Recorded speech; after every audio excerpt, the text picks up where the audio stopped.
Hello friends, you are most welcome on my YouTube channel and please don't forget to subscribe my channel. Click on subscribe here. दोस्तों अगर आप मेरे channel को subscribe करते हैं तो आपको आने वाली वीडियोस का लिंक आसानी से मिलता रहेगा। आशा करता हूं कि चैनल आपकी तैयारी में हेल्पफुल होगा। Good luck friends, now enjoy the video. Hello people, you are most welcome again on my YouTube channel, and sorry for the background noise, and I cannot remove that one right now because I don't have my laptop with me. But yes, today we are going to talk about these in English literature. We will be discussing the period of these ages. So first, if we divide, the first one is before Chaucer, Anglo-Saxon, Anglo-Norman, Anglo-Chaucer, sorry, age of Chaucer, death of Chaucer to Renaissance, which is also considered dark age in English literature, and early Renaissance, the age of Shakespeare, the Restoration period, the age of Pope, the age of Johnson, and the Renaissance of wonder, the Victorian era, the age of interrogation and anxiety, the modern age. So as we know that it is tough for the literary historians too that to divide a particular age precisely between two dates, but still we have some numbers, still we have some years to divide them in between according to their social, political and literary influence. So first of all is before Chaucer. It was from 450 to 1340. We know that 1340. I will also discuss little bit about the years which have been shown here. So first one is 1340. We know Chaucer was born. Anglo-Saxon, it was again from 1450 to 450 to 1050, and Anglo-Norman. So Anglo-Norman 1066. This is also an important age to remember, because if you don't know that what happened in 1066, we cannot remember this date for a long time. So it is very important to understand that whatever English we see today, it has to do with 1066. So it was Norman conquest. All right, the English language we now know would not have been the same if it was not for the events that happened in 1066. The Duke of Normandy, named William, he sailed across the British Channel. He challenged King Harold of England in the struggle of the English throne. After winning the Battle of Hastings, William was crowned King of England and the Norman kingdom was established.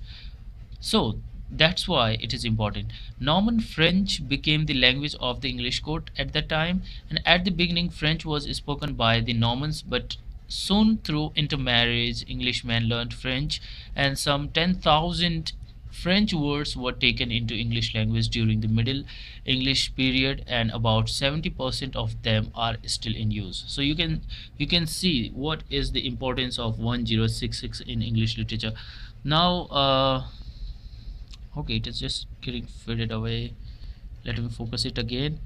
Yeah, here age of Chaucer, we know that it was 1340 to 1400. 1340 is the year when Chaucer was born, and uh, this is 1400 is the year when he dies. Langland also dies, that's the year, that year. And death of Chaucer to Renaissance.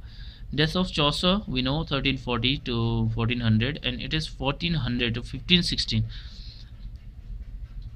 This is the age. Sometimes it is also from 1400 to 1500. This is also called dark age in English literature. Why do we call it dark age? As after Chaucer, as we have Canterbury Tales, is the great work of English literature written in that time, which was representing the social scenario of that age, the age of Chaucer. And you can see that now after Chaucer, there was no great writer in English literature. That's why it is called dark age. Now after that there is the early Renaissance. Early Renaissance is Renaissance. First of all, let's talk about Renaissance. What Renaissance is? It is the birth of knowledge or revival of knowledge. What Why we call it or revival of knowledge? Because after Chaucer, there was a dark age. No literature was produced, or a little.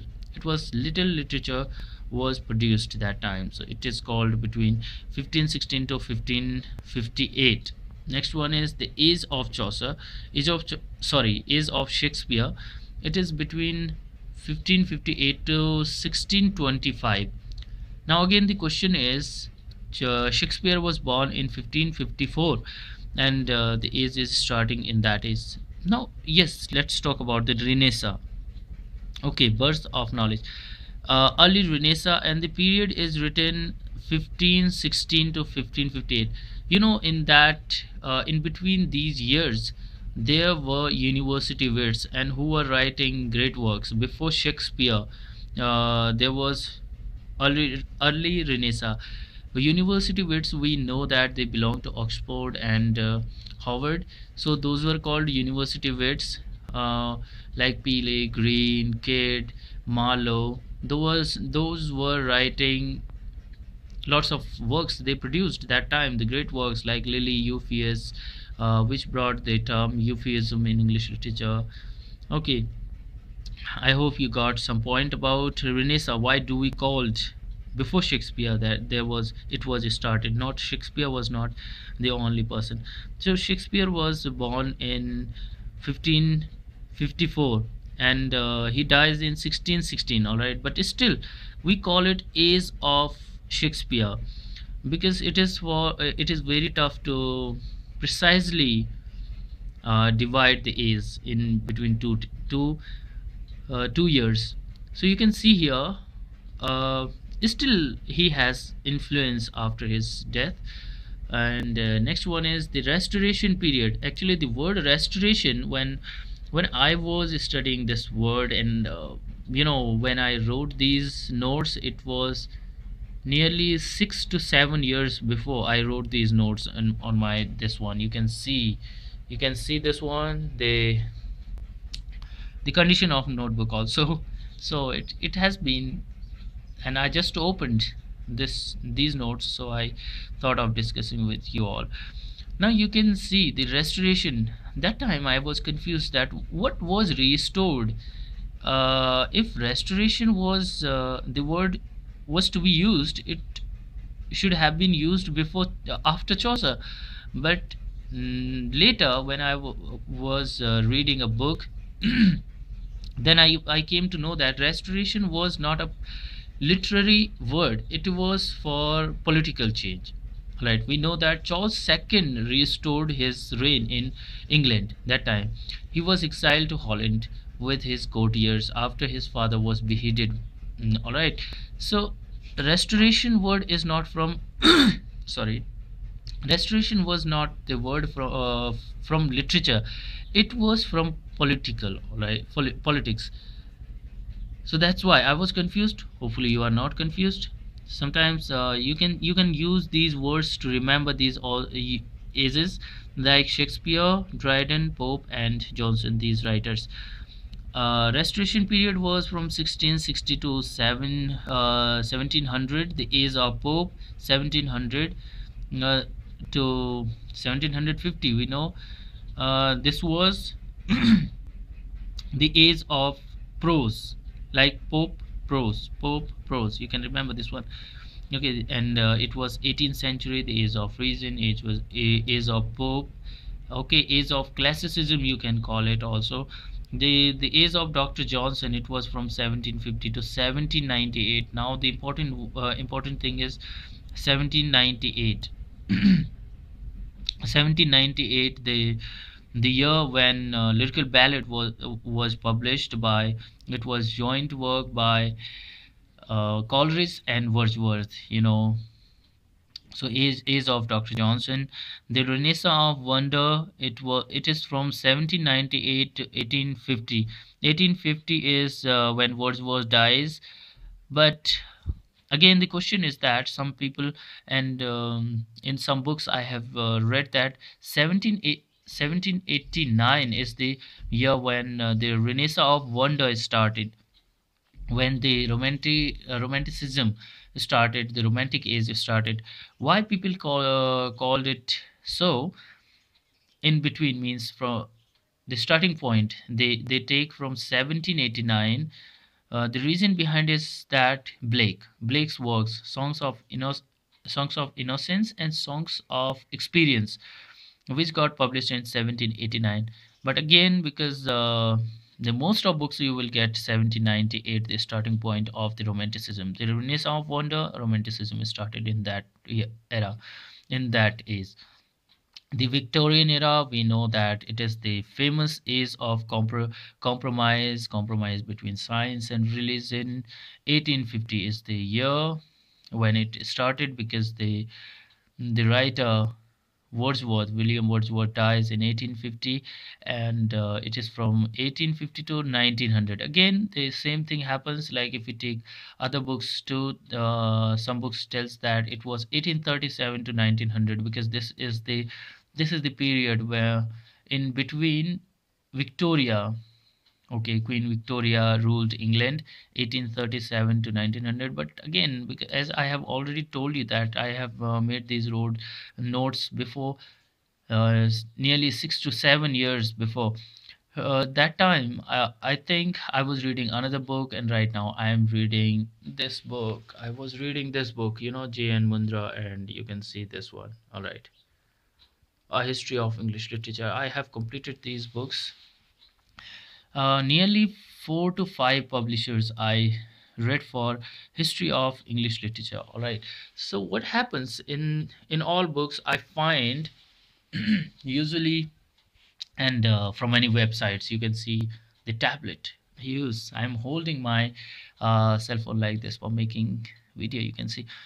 So I want to tell you that don't be confused between any era, like which date, which things. Just have little idea about what happened in that age and what were the social, political changes, the scenario of that particular year. So that will make your concept clear, and you will remember these ages uh, subconsciously.